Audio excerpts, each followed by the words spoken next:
Oui, je vais vous parler, je vais vous expliquer ce qu'est le modèle BLM. C'est un modèle en fait qui s'est construit au fil des années sur, on va dire, trois grands piliers. Le premier pilier, c'est celui de la performance économique, hein, qui a vraiment, je dirais, aussi permis à BLM en tout cas de se développer. Et c'est ce qu'on dit souvent, c'est le nerf de la guerre, mais c'est un point essentiel, incontournable, la performance économique. Un deuxième pilier qui alimente le premier, directement la performance économique, c'est l'innovation. L'innovation a porté BLM et son développement sur les dernières années. Et associé à l'innovation, je dirais, c'est la qualité aussi, qualité et innovation.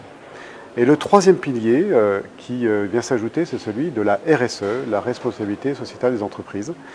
Sujet qui a été développé chez BLM depuis pas mal d'années, mais sans vraiment le formaliser, et qu'on a vraiment structuré comme une dimension construite avec des indicateurs, des actions, des objectifs, et ça depuis 3 ans. Alors la RSE couvre tout le champ social, sociétal et environnemental.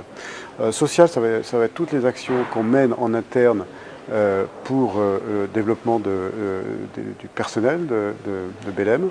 Le sociétal, ce sont toutes les actions en lien avec le territoire, avec la société. Et l'environnement, c'est l'ensemble des actions qu'on peut mener pour réduire notre impact sur l'environnement. Alors quelques exemples précis.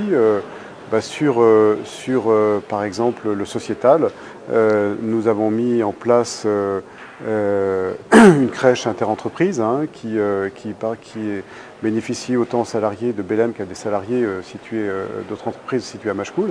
Là, c'est une vraie action qui a une dimension à la fois sociétale, parce qu'elle participe à la vie de la société. C'est une action en même temps sociale, parce qu'elle permet un plus grand confort de vie à nos salariés. Sur l'aspect, par exemple, environnemental, nous avons développé ce qu'on appelle l'affichage environnemental. C'est-à-dire que tous nos produits bénéficient aujourd'hui d'une étiquette donnant une note qui permet d'évaluer quel est l'impact environnemental de chaque produit. Et nous avons été les premiers à le faire en France. Et ceci permet aujourd'hui de montrer que BLM est vraiment à la pointe sur ce sujet. Avoir une politique RSE apporte plusieurs choses en interne et en externe. Mais si on peut les simplifier, je dirais qu'en interne, c'est beaucoup de cohésion et aussi de fidélisation de nos employés et donc de motivation. Ce sont des gens qui vont se reconnaître en tout cas dans l'entreprise dans laquelle ils travaillent et qui vont développer une plus forte appartenance si on était dans une entreprise qui est un peu sans âme. Donc c'est mettre un peu plus de sens dans son travail. Et du coup, forcément, si on y met plus de sens, on va y mettre plus d'implication et plus de motivation. C'est pour ça qu'on dit donner du sens à la performance. Et je pense que avoir une performance durable, ce n'est possible que si on a ce sens et que si on a développé cette RSE avec toutes ces composantes en interne.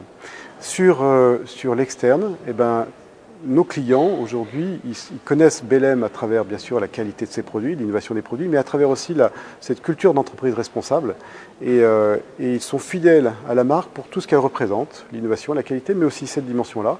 Et que quand plus vous le renforcez, cette dimension, plus vous créez un attachement fort à la marque et plus vous avez une fidélisation de vos clients. Et plus ça vous permet d'avoir en tout cas un fonctionnement à long terme dans votre développement.